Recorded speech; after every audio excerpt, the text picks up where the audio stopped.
What's up, YouTube? MegaCapitalG here. Sorry, guys, that I haven't updated in like a week and a half.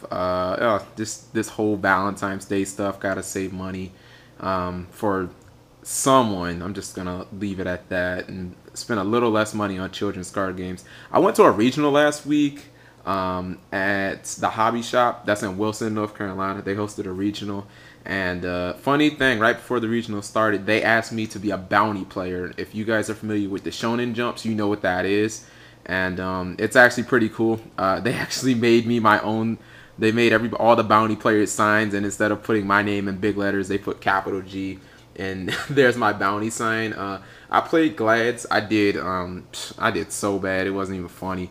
I did the worst that I've ever done, but I actually walked away with a lot of stuff just because being the bounty player, you can get tons of packs and whatnot. So even when I got my second loss, it didn't make sense for me to drop because every time I won, I would just get more packs. And they even gave out these what are these, like deck boxes to just the bounty players just for being bounties. And then I still left with like 10 packs. Deck profile and deck of the month here. Anti-meta is about to be very strong with not only the new ban list coming up, which will surely hurt Lightsworn and Zombies, but then you have Starlight Road also coming out. So I picked for my deck of the month Tomas Mijares' Tiger Town that he topped on, I think it was an LA regional or somewhere in California because he lives out in Cali. He topped a regional out there. And I'm picking his deck because out of all the anti-meta that I've seen, probably this format, I think his is actually the best. And I mean, the dude's been playing anti-meta since like forever. So definitely looking at this with Starlight Road, anti-meta is just going to get bigger and better. So I think it's a top. I think this could be this upcoming format. Well, I don't know the list right now. I think this could be one of the formats where you actually see anti-meta as tier 1 just because of Starlight Road. So I'm gonna go ahead and I'm gonna go put you guys on his deck. It's called Tiger Town. So obviously you're playing 3 copies of King Tiger. It's pretty obvious. You combine it with Burden of the Mighty, and I mean you can kill synchros with this damn thing. Like this card basically kills all those little recruiters and all that good stuff. Banisher, like Lightsworn and Zombie Wreckage. So gonna play 3 of those. 3 Thunder King Rai-Oh because he's pretty much the best anti-meta card that's like available. 3 copies of Kycoo. No explanation needed for Kycoo. You guys know how good Kycoo is. 2 copies of DD Warrior Lady. She's like a synchro destroyer, basically out to any synchro.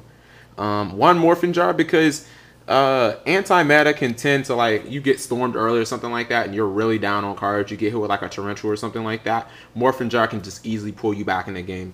3 copies of Burden of the Mighty. I just had some Burdens. I don't know where they went. I traded for them at the regional just so I could do this video. I have no idea where my Burden of the Mighty is. So I think I lost them or something. 3 copies of Book of Moon. Pretty much like standard now in anti-meta.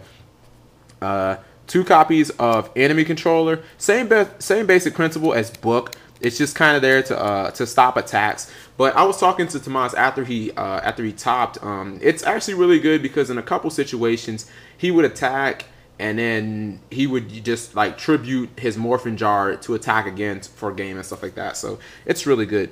2 copies of My Body as a Shield. You want to run double My Body in this deck because you need your normal summons to go off. This deck can't special summon. So you cannot be walking into Bottomlesses and TTs. And then you also have it for like Mirror Forces and JDs and stuff like that. 1 copy of Smashing Ground. Pretty much standard in all anti-meta. Vortex to possibly dump dead cards. Like dump your Morphing Jar if you don't need it. Dump your Heavy Storm. 1 copy of Heavy Storm. Probably you're going to either use this on the first turn or probably discard it for Vortex. 3 copies of Impression. I mean, what anti-meta deck doesn't run 3 copies of Impression? That's like super standard. 2 copies of Bottomless because it is super staple. 2 copies of Dark Bribe. Sometimes 3 can be overkill. So I actually kind of like his 2 copies. 2 copies of D-Prison. Again, it's kind of like Bottomless in anti-meta decks. It's like just staple.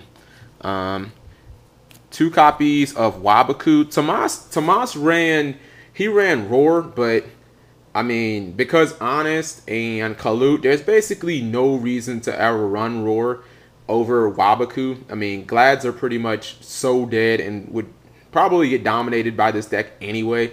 There's really no reason, unless Glads are really good, but Lightswing and Blackwing are tier 1 decks, so you're going to play those a lot more than you're going to play Glads. Also, you can use Waboku on your turn, so there's really no reason to ever run Threatening Roar over Waboku, to be honest. Torrential, Mirror Force, and then God Says No, Solemn Judgment. So that's the deck. Basically, you get Burden of the Mighty on the field, you get King Tiger. That is probably going to lock down all your opponent's moves, or you just use your main anti-meta tools with Oppression to lock them down. The deck's basically made to just get one really big lock and just kind of play the game out from there.